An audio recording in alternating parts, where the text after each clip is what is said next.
Oh, hey, what's up, you guys? How's it going? It's Papa. And today we're going to be looking at my good friend Michael Acosta's deck profile that he's been taking to the last few locals that have been going on for a few weeks now.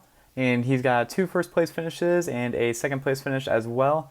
So we're just going to go ahead and hop right into it. He wanted to go ahead and get his shoutouts out of the way, so shout out to his generous team that he used to be on, hint hint, that he used to be on for helping him out with the deck and all the testing, and he gave a shout out to the channel.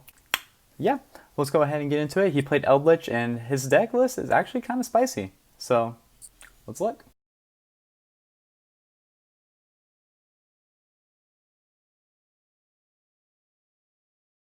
Okay, so I'm looking at his deck list now, and this is what he's got.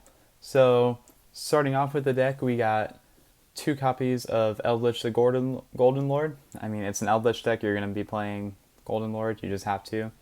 I'm guessing 3 clog too much for him, so it probably just worked better for 2. And he is playing the Dogmatikas here, so we see that he has 2 copies of Ecclesia, 2 copies of not Maximus, Fleur de Lis, and then the 1 copy of Maximus. He said that when he did get first place, he was playing no Maximus in the main deck, so when he put Maximus back in, that's when he got second place. So if that's not a sign there, just don't play Maximus in your Dogmatika Eldlich deck. But moving right along, we have 3 copies of Ash and 3 copies of Effect Veiler. Basic standard hand traps, they're the most common. Nothing really else to say there. He was playing 2 copies of DD Lamia and the 1 Savant Kepler. I think that's what's going to throw people off the most about this deck is, for those that aren't familiar with the DD engine, the Dark Contract searches Kepler, or Kepler searches the Dark Contract. Either one will go ahead and search you the Lamia. Lamia will send the Dark Contract to the grave, and then you have 2 monsters to summon for Halqifibrax, and then you just go into your generic combos from there. He probably either summons off the Effect Veiler or the extra Lamia from the deck, so that way he can go into like Formula Synchron, he can go into Herald of Arclight. Basically just keep getting his combos going from there. When he was talking to me about the deck, he explained that the Dark Contract engine is basically to have where you have just a 1-card combo that gets you on like an end board of Arclight or it was Arclight, Dragoon, and Anaconda, and you still have 4 cards left over in hand, so that's pretty crazy. You just set a bunch of traps after that, or if you play Dark Magician and Red Eyes here, you make Dragoon. So everyone's playing Dragoon. But moving right along. For the spells, he played Triple Nadir Servant. It's a Dogmatika Eldlich deck. You have to play Triple Nadir. Sorry, budget players. Triple Dark Contract with the Gate. Again, he's trying to have 4 copies of Kepler without having the normal summons to commit to it. Smart. What can I say? 3 Cursed Eldland. Everyone knows what this does. If you're unfamiliar with the meta, then you probably don't. But it's basically a Cleavefort Scout. If you know what Cleavefort Scout did, you pay 800, search a Eldlich spell or trap, and you just go from there. So it's continuous, and when it leaves the field, you get to foolish a Eldritch spell or trap as well. So pretty good. He was playing the Eldritcher of White Destiny. I don't really see a lot of people playing this anymore, but it basically just says special summon 1 zombie monster you control from your hand, or not you control. Special summon 1 zombie monster from your hand or graveyard, but if you control no Eldritch monsters, you can only special summon Eldritch monsters with this effect. For the rest of the turn, after this card resolves, you cannot special summon monsters except zombie monsters. During your main phase, you can banish this card from your graveyard, set 1 golden land spell and trap directly from your deck. I think that's the good one there. I mean, it's cool. It's a cool like tech choice, I guess, if you don't really play it in your typical Eldritch list, but it is a quick play, so you could do it during the opponent's turn too, like save him from dying if needed. But I think it's cool. Good for him. 1 Red Eyes Fusion, standard. You're playing the Anaconda package, so you have to play the 1 Red Eyes Fusion. So that's it for the spells. We go to the traps, and he's playing Punishment. Standard, you're playing just the 1, because it's Dogmatika engine. Your triple copies of Impermanence. Best hand trap, in my opinion, for the game. 3 Scarlet Sanguine. This card should be banned or at 1. But this card needs to go.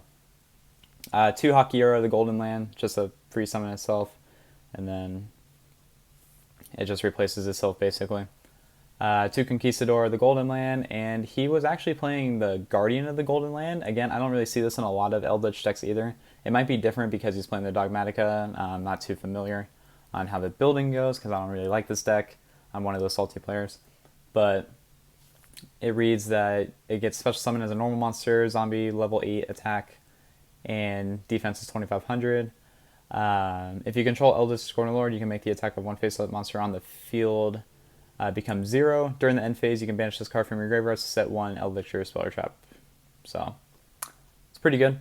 I don't know how much the effect comes up to where you want to make an attack 0. Maybe it's like when you're pushing for game, but it's the 41st card in the deck, it looks like, but again, it's up to if you want to play Maximus or not.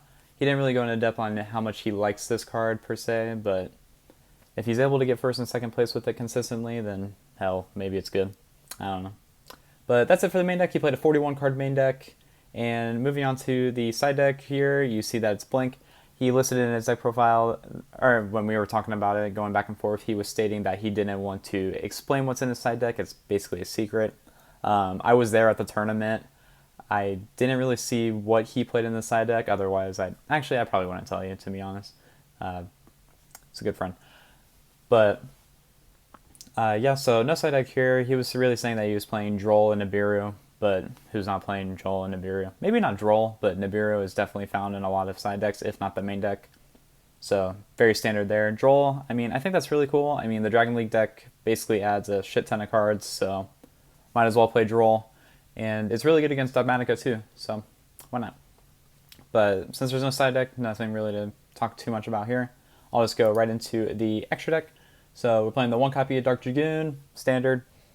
The Titanclad, standard, Entis, Omega. These are all standard choices for the Dogmatika engine that you'll find. One Herald of the Arc Light. It's probably just your standard extra deck. So Arc Light, Formula Synchron, and then Constellar Pallades. I really like this card. This is one of my favorite cards ever in the history of the game.